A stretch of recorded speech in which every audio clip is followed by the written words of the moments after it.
Kenapa banyak kasus pelecehan yang melibatkan tokoh agama?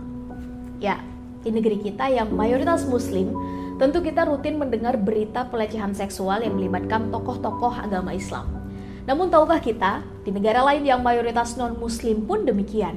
Semisal, di Thailand yang mayoritasnya beragama Buddha, juga sering terjadi kasus pelecehan yang melibatkan para biksunya. Di India, yang mayoritasnya Hindu, juga sering ditemukan pelecehan yang melibatkan para orang-orang sucinya. Demikian juga di benua Eropa dan Amerika. Banyak sekali ditemukan kasus pelecehan yang melibatkan para pendeta atau pastornya. Lalu kenapa bisa demikian? Kenapa para petinggi agama banyak yang terjebak menjadi pelaku? Yang pertama adalah budaya kultus. Ya, pada akhirnya harus kita akui teman-teman, bahwa dalam agama apapun seolah ada kultur untuk mengkultuskan, menganggap suci, atau menganggap para pemuka agamanya adalah makhluk tanpa cela yang tidak mungkin melakukan hal yang tercela. Pada titik itulah biasanya para pemuka agama jadi terjebak untuk merasa aman dan tidak tersentuh. Yang kedua, hilangnya nalar kritis kita.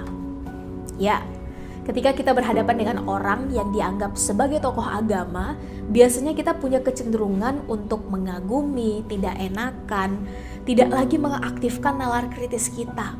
Padahal, nalar kritis kita ini harusnya kita fungsikan, apalagi ketika melihat atau menemukan hal-hal yang melanggar aturan yang dilakukan oleh pemuka agama tadi. Dan yang ketiga, minimnya pengawasan. Ya, bisa dikatakan bahwa pengawasan dan kewaspadaan terhadap tokoh agama itu minim kita lakukan. Mungkin karena kita merasa tidak punya alasan untuk curiga. Padahal tanpa kita sadari, perlakuan kita itu pada titik tertentu bukan hanya membahayakan kita, tapi membahayakan tokoh agama itu sendiri karena jadi merasa leluasa dan punya peluang. Patut kita ingat bahwa hal jelek itu terjadi kadang bukan selalu karena sudah diniatkan, melainkan juga karena adanya kesempatan yang dibiarkan terbuka untuk terjadinya semua hal jelek itu. Dan yang keempat, menganggap bahwa agama dan tokohnya itu adalah satu kesatuan.